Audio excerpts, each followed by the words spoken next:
Okay students, so now come to the question number 7th of a book, that is NCERT and exercise 8.1. Okay, तो आप question number 7 देखिए क्या कह रहा है कि ABCD is a rhombus show that diagonals AC bisect angle A as well as angle C and diagonal BD bisect angle B as well as angle D. Okay, तो हमें एक फिगर दे रखा है आपको, ABCD क्या है, एक रोम्बस है. सपोज कीजिए ये फिगर है आपका इस टाइप से, उसमें हमको ABCD एक रोम्बस दे रखा है. तो हमसे यह पूछ रहा है कि जो show that diagonal AC bisect angle A as well as angle C.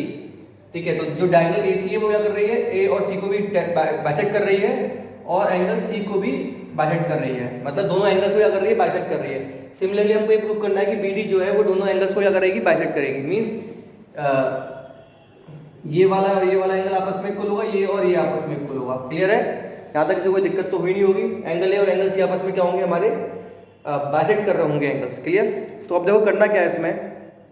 सबसे पहले आप देखिए कि आप जानते हैं, वी नो दैट कि रोम्बस की जो साइड्स क्या होती हैं, all sides are equal. All sides of rhombus are equal.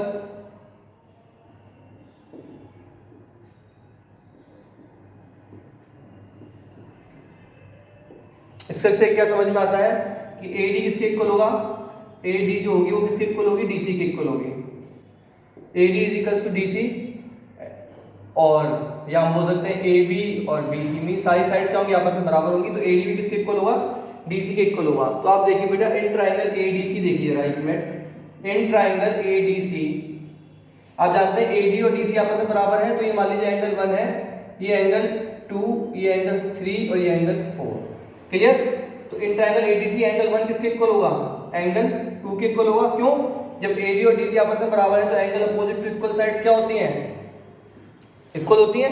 Angle opposite to equal sides are, angle opposite to equal sides are equal. ठीक है, एंगल 1 और एंगल 2 आपस में क्या होगा, इक्वल हो गए.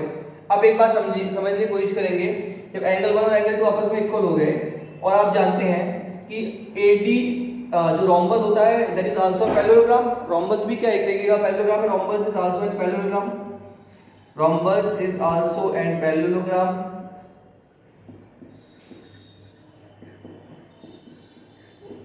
तो आप ये देखिए बेटा, AD और BC अगर आपस में पैरेलल होंगी तो एंगल 1 और एंगल 4 आपस में इक्वल होगा नहीं होगा. ये देखिए angle 1 is equal to angle 4 होगा नहीं होगा. क्यों?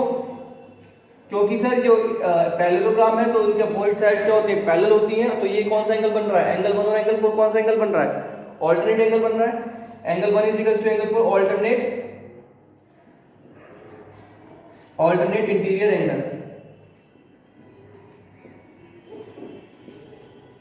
ऑल्टरनेट इंटीरियर एंगल्स बन रहे हैं. ठीक है, अब हम जानते हैं सर एंगल 1 एंगल 2 के बराबर भी और एंगल 1 एंगल 4 के बराबर भी है. तो x का मतलब क्या हो गया, एंगल 2 एंगल 4 के बराबर होगा नहीं होगा.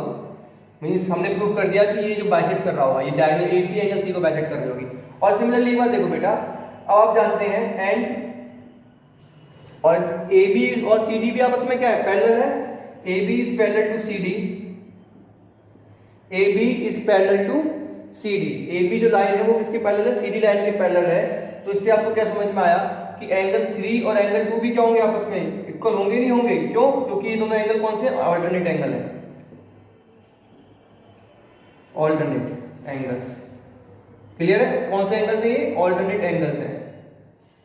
एंगल 3 और एंगल 2 भी आपस में कैसे हो जाएंगे बेटा, इक्वल हो जाएंगे. जब एंगल 3 और एंगल 2 भी आपस में इक्वल हो जाएंगे, ये कौन से एंगल्स है, हमारे अल्टरनेट एंगल्स हैं. तो इससे क्या समझ में आया कि एंगल 1 और एंगल 3 भी आपस में क्या होंगे, इक्वल होंगे. कैसे?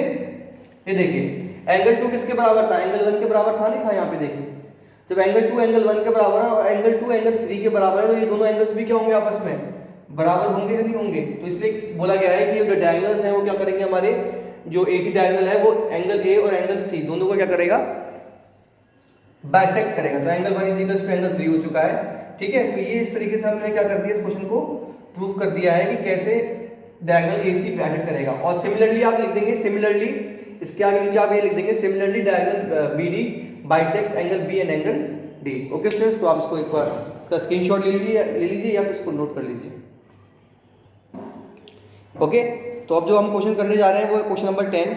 इंपॉर्टेंट क्वेश्चन है, देखिएगा। ये सारे क्वेश्चन जो आज मैं करवा रहा हूँ वो एग्जाम पर्पज से सारे इंपॉर्टेंट हैं। ओके, तो ये देखिए आप क्वेश्चन नंबर 10 देखिए बेटा, एक फिगर दे रखा है आपको, ABCD इज अ पैरेललोग्राम। एक ABCD एक पैरेललोग्राम है, ABCD। ओके, आपको फिगर दे रखा है बुक में। क्वेश्चन नंबर 10,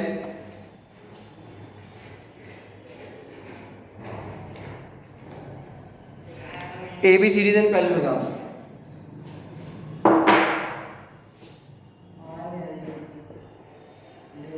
ठीक है, तो BD क्या हमारी एक डायगोनल है, और A से हमने क्या किया, P पे परपेंडिकुलर डाला है।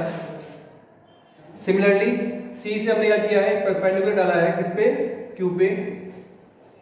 ठीक है, तो हमने दो परपेंडिकुलर डाले हैं बेटा, कौन कौन से, कि एक तो हमने A से P पे डाला है, AP डाला है BD पे, और CQ किस पे डाला है हमने, BD पे डाला है। क्लियर है, ठीक है। और हमारे पास जो गिवन क्या है, ABCD इज एन पैरेललोग्राम। हमारे पास पता है कि ABCD क्या है, आपके पास एक पैरेललोग्राम है। क्लियर है, चलिए अब हमें क्या प्रूव करना है, to prove angle APB, triangle APB is congruent to triangle CQD। जो APB ट्राइंगल है वो किससे कॉन्ग्रुएंट होगा, CQD के कॉन्ग्रुएंट होगा, APB CQD के। ठीक है, तो आप एक बार बताइए, आप देखना बेटा बहुत सिंपल है, ये हमें प्रूव करना है। आप जानते हैं इन ट्राइंगल APB, आप पहले ट्राइंगल देखिए APB and triangle CQD, and triangle CQD देखिए, AB और CD आपस में इक्वल होंगे, AB is equal to CD। क्यों, opposite sides of parallelogram.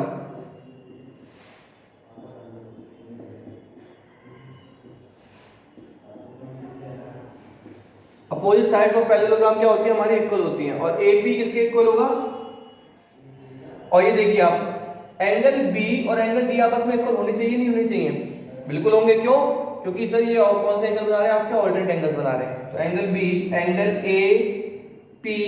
ABP is equals to angle ABP is equals to angle CDP, alternate angles.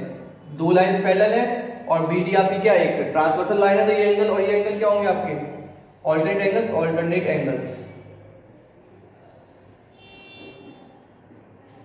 ठीक है, ABP और CDP भी क्या आपके इक्वल हो जाएंगे, कौन से एंगल से, हमारे ऑल्टरनेट एंगल्स हैं। और आप ये देखिए बेटा कि ये angle APB is equals to angle CQB क्या होगा, इक्वल होंगे। क्यों, क्योंकि दोनों एंगल का ईच 90 डिग्री हमें दे रखा है, गिवन है कि एल्टीट्यूड्स है। सो ट्राइंगल कौन सा ट्राइंगल बेटा, APB is congruent to triangle CQD।